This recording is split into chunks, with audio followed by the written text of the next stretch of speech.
काय सांगेल धनंजय मुंडे यांना कोर्टाचे नोटीस बजावले आहे त्याच्याबद्दल आपली पहिली प्रतिक्रिया काय?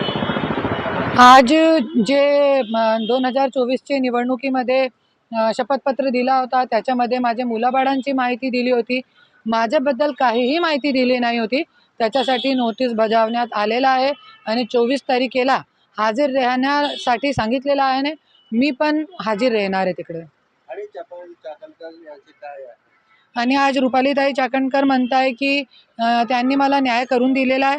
तो ज्या वेळे मला 2 वेळे जेलमध्ये टाकलं गेला, माझ्यावरती खोटे केसेस केले गेले, ज्यावेळी मी बीडमध्ये राहण्यासाठी गेली त्या दिवशी एक दिवसामध्ये वेगळे वेगळे ठिकाणी 6 NC FIR एक दिवसामध्ये लातूर, उस्मानाबाद वेगळी वेगळी ठिकाणे केले की मी त्यांचे धनंजय मुंडेचे कार्यकर्त्यांना मी शिवीगाळ केली. असं करून एक दिवसामध्ये 6 NC केली होती. माझी गाडी फोडली होती.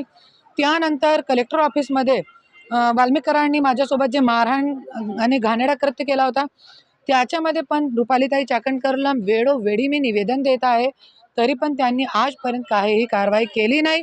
आणि रुपालीताई चाकणकरला मी एकच म्हणते, ताई तुम्ही सांगताय की मीडियावरती तुम्ही कारवाई करणार, आमच्यासाठी तुमच्यासाठी ते फक्त एक पद आहे, पण महाराष्ट्राची महिलांच्यासाठी जे महिला आयोग आहे हे एक न्यायालय आहे. जरी तुम्हाला असं वाटेल तर तुम्ही खूप सारी महिलांना न्याय देऊ शकता, पण तुम्ही न्याय देऊ शकणार नाही, क्योंकि तुम्हाला ते जे खुर्ची आहे त्याची गरिमाबद्दल माहीत नाही आहे. ते दबावाखाली काम करत आहे का? हाँ, रुपालीताई चाकणकर जैसे धनंजय मुंडे आहे, तुम्ही हे बघू शकता इतकी कंप्लेंट आहे. याच्यामध्ये तुम्ही बघू शकता धनंजय मुंडेवरती तो सोडा, धनंजय मुंडेचा एक साधा कार्यकर्ता आहे ना, त्याच्यावरती पण त्यांनी कारवाई काय केलेली नाही आहे. जे मी 6 लोकांचे नाव सांगते की हे लोकांनी मला वेगळी ठिकाणी माझ्यावरती कंप्लेंट केली होती, ते सगळे गुंड गँग आहे त्यांची. आणि ते खूप मोठी गोष्ट आहे, इतकी कंप्लेंट आहे त्याच्यावरती उन्ने काहीही न्याय दिला नाही.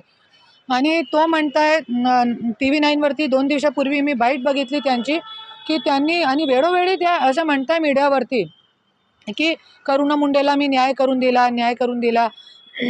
करुणा मुंडेंनी स्वतःला फेसबुकवरती फोटो टाकून मला धन्यवाद केला होता.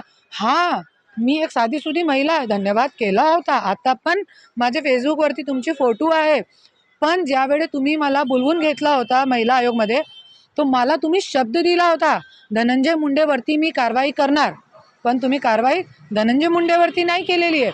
ज्यांच्यावरती जे माझे 40 लाख रुपये खाऊन गेले होते संगमनेरचे, त्यांच्यावरती पोलीस अधिकाऱ्यांनी ऑलरेडी कार्यवाही केली होती, त्याच्यावरती तुम्ही कारवाई केली. पण धनंजय मुंडेवरती त्यांचे कार्यकर्त्यांवरती आजपर्यंत काही कारवाई केली नाही आहे. मॅडम, का मुख्यमंत्री देवेंद्र फडणवीस धनंजय मुंडे यांना बचवत आहे का?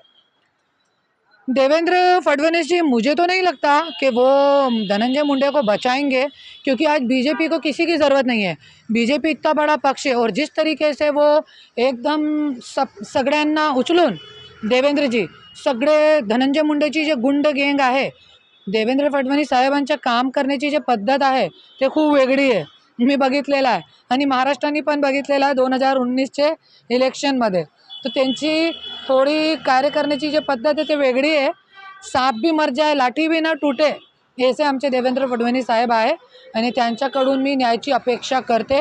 आणि मला असं वाटते की हळूहळू एक जैसे तो कर नहीं सकते, पण धीरे से वो हे गुंड लोगों का सबका खात्मा करेंगे. चाहे वो कोई मंत्री आहे, कोणी गुंडे आहे, सगळ्यांना खात्मा करणारे. तुम्हाला बघितलेलं आहे आज 1 महिन्यामध्ये सगळे गुंडे लोकांना, धनंजय मुंडेची जितकी गुंड गँग होती, काल तुम पण बघितलेलं आहे की FIR झालेली गुंड गँगवरती, तो असं सगळे गुंड गँग लोकांना देवेंद्रजी जेलमध्ये टाकणारे मला पूर्ण विश्वास आहे.